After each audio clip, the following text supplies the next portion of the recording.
Helga's Pennsylvania Cookie. And today is another cookie recipe, and another one that comes from my side of the family. My mom used to make these when I was growing up, and they've been handed down through the family for quite a long time. And that is the Linzer cookie. That's actually an Austrian cookie, originated in Linz, Austria.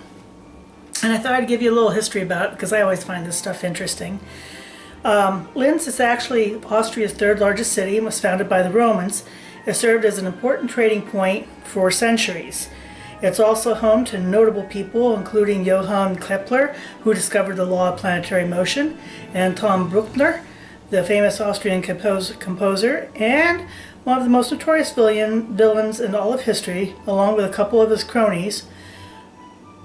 Well, you know, Hitler. Linz is also where the father of Fred Astaire is from, Friedrich Fritz Austerlitz. So, home to quite a few famous people. It still continues to be an economic center and is home to around 250,000 people, so it's not a small place. And probably the most famous thing to come out of food-wise out of Linz is the Linzer torte. And what makes the torte different from other cakes is that it's a nut-based flour instead of a regular flour, so they're nut-based. Yeah, and actually the Linzer torte is considered to be the oldest, created in the 17th century. That's a long time. So Linzer cookies are a takeoff from the torte. It's an almond-based dough, just like the torte, which is almond-based. Linzer cookie is also almond-based, although it does use flour. Blackcurrant preserves are commonly used in the Linzer torte. I'm using black raspberry jam for the Linzer cookies. So that's just some history about where Linzer cookies come from. Mom, this recipe is actually requested by my mom. She's been jonesing for them, and I found the recipe. I actually am stuck in one of my dad's cookbooks, so I'm going to do these up. I haven't made these for a long time. This is going to bring back some good memories. They are a little time involved. You have to chill the dough, you have to zest a lemon, you have to take almonds and roast and toast them. Then you need to actually do them up in a food processor with some of the sugar reserved. And I'm going to show you how to do that now. I've already roasted and toasted my almonds. All you do is preheat your oven to 350 degrees. Take almonds and spread them out on a cookie sheet and toast them until you start smelling, get the aromatics from them, and take them out and let them cool. And then you're going to process them just like I'm processing these now. So I'll show you what goes into our Linzer cookie dough.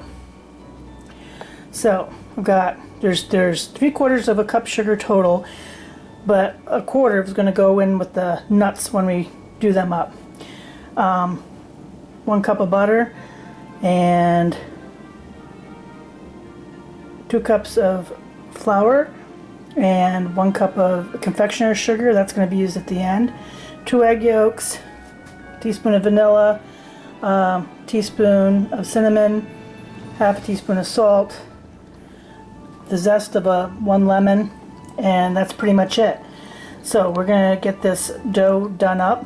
I'm going to process my nuts next with the sugar so that they're ready to go in our dough. So I ground my almonds with the sugar, and that's how it came out. Some people will use almond flour, but I'm going to tell you, you're not going to get the flavor that you do from fresh roasted whole nuts processed like this. It's just, you can't beat it. It's a really lovely almond flour paste. So, first thing I'm going to do is we're going to sift my flour with my salt and my cinnamon.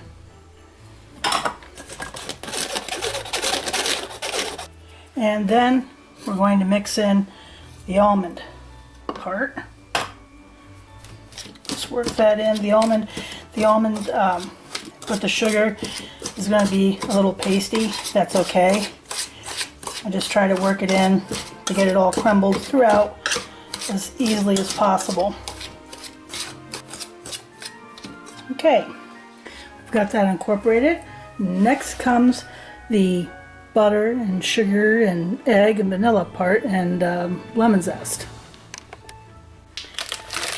And I'm going to add my butter, and we're going to beat that until it's shiny. I'm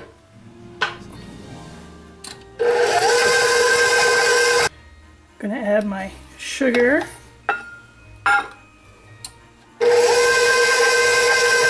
Okay, then I'm going to add my egg yolks.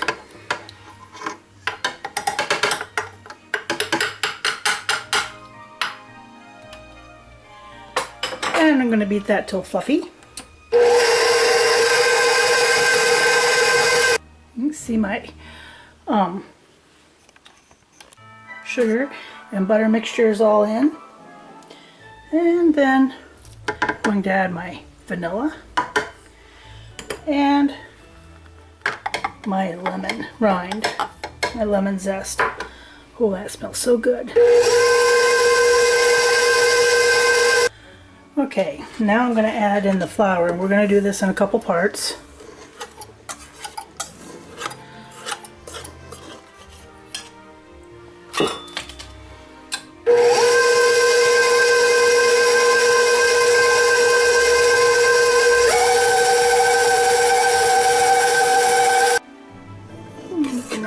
The rest of my flour.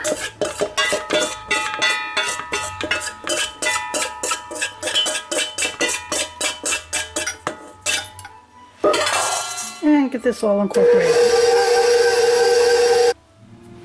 Okay, she's done mixing. So what we're going to do now is pull this out, and I'm basically going to make it into a loaf and cut it into 4 parts and wrap it in saran wrap, and we're going to chill it. But I'll show you what the dough looks like as I do that.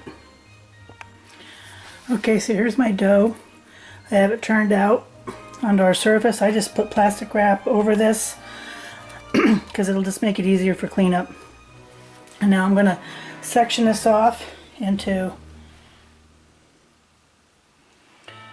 4 sections.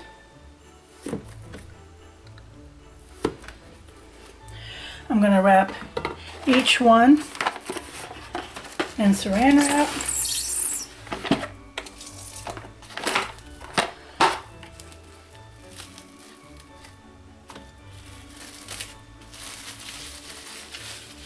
Like so.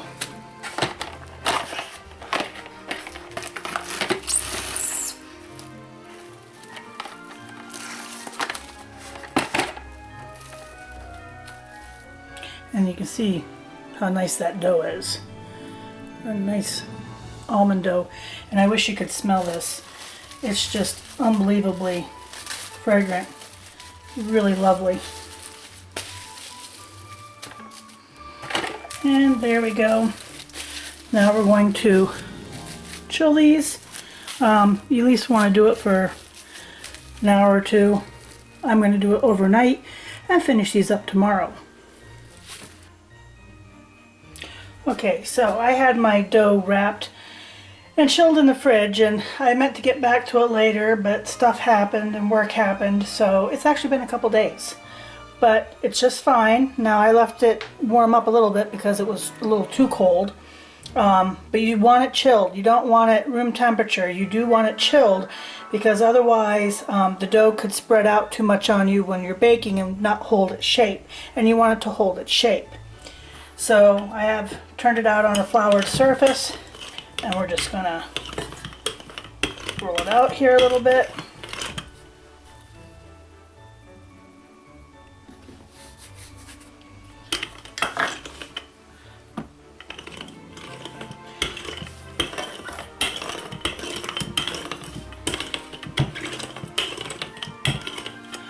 And that's about the right thickness. You don't want it too thin. And then just taking my biscuit cutter, and you're going to do one like that.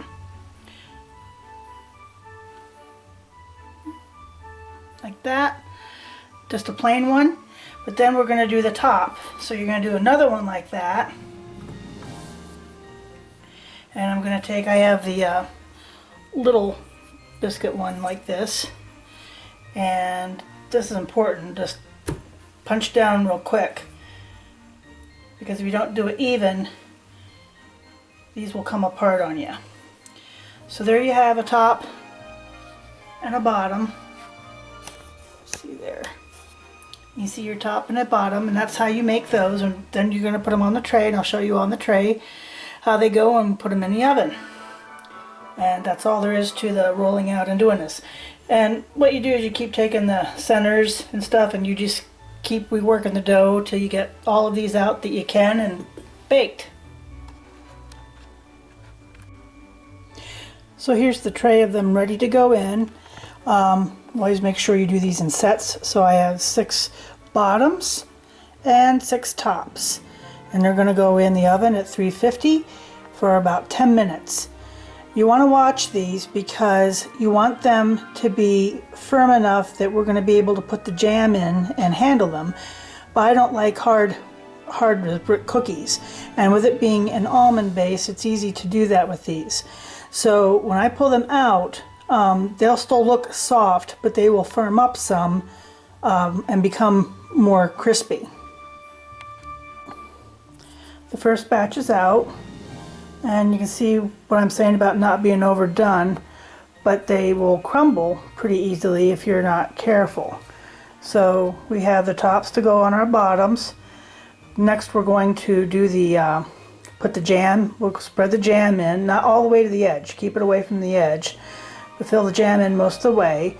Then we're going to put our tops on, and then put a little bit more jam in the middle. I'm going to make the tops pretty though with some powdered sugar first. Okay, you can see I dusted here. I just used a sifter and some confectioner's sugar to sift over the tops here. I need to get one of those nice little shakers. That would be helpful.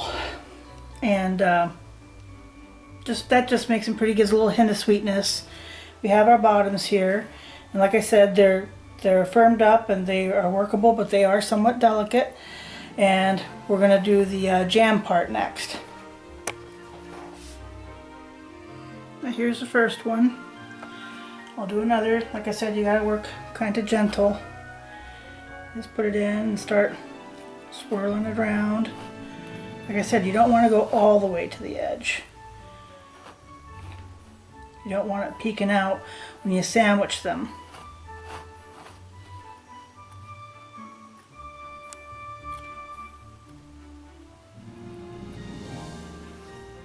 More. And I'm using a black raspberry. You can use other kinds, but raspberry is usually pretty traditional, and I really love it.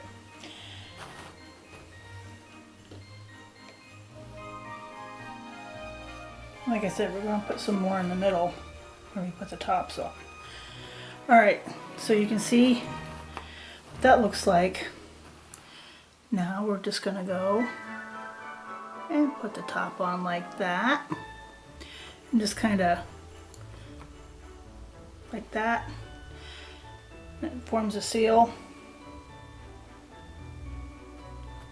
Look how pretty.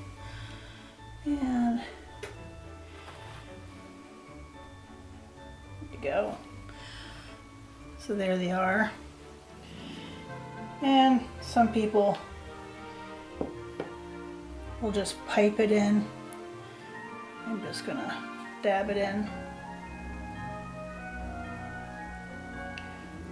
like that.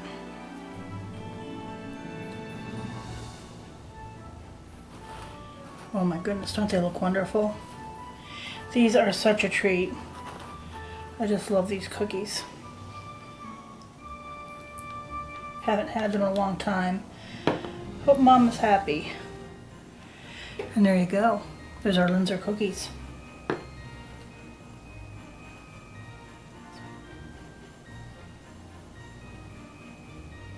Look how pretty.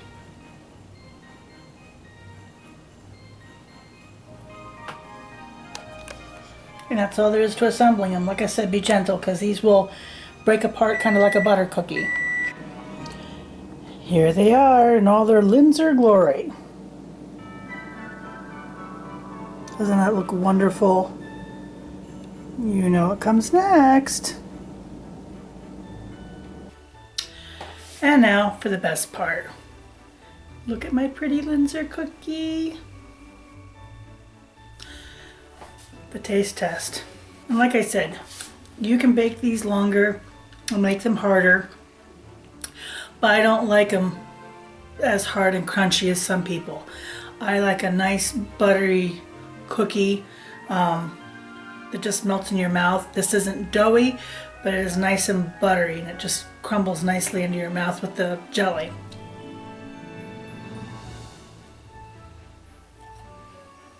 Oh my God.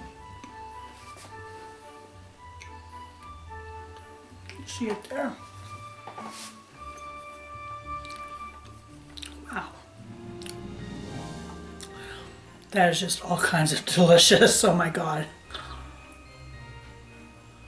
Mmm.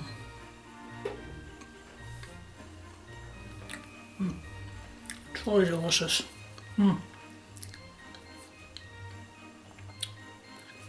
can use other fillings, but I love the raspberry and black raspberry with this. It's such a nice contrast with that almond cookie base. I haven't made these in so long. Oh, they take some time. That's why I don't have a lot of time. These are so worth it. And like I said, use the almonds, toast the almonds, do it that way. Don't use almond flour. If you do, it is not going to turn out the same. The flavor will just pale in comparison. This has such a lovely almond, toasted almond nutty flavor to it. But the buttery softness of like a butter cookie with it. And then with the jam, oh man.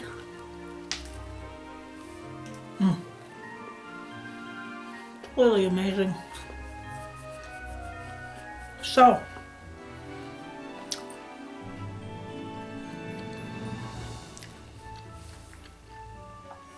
those are my traditional Linzer cookies. It's actually out of my dad's recipe book by Mom's request for this holiday season. And yes, she's gonna get some of these. Most of them actually. So give it a try. Like I said, they take a little time, but flavor-wise, they are off the charts good. Really delicious. And a real true traditional treat for our family. My mom always made these when I was growing up. And it was my dad's side's recipe from my grandmother. And brings back good memories. And that's half of what Christmas is all about. The traditions and the memories. There'll be more about that coming here when I do my Christmas message, and that'll be out in a couple days. Till next time, eat up.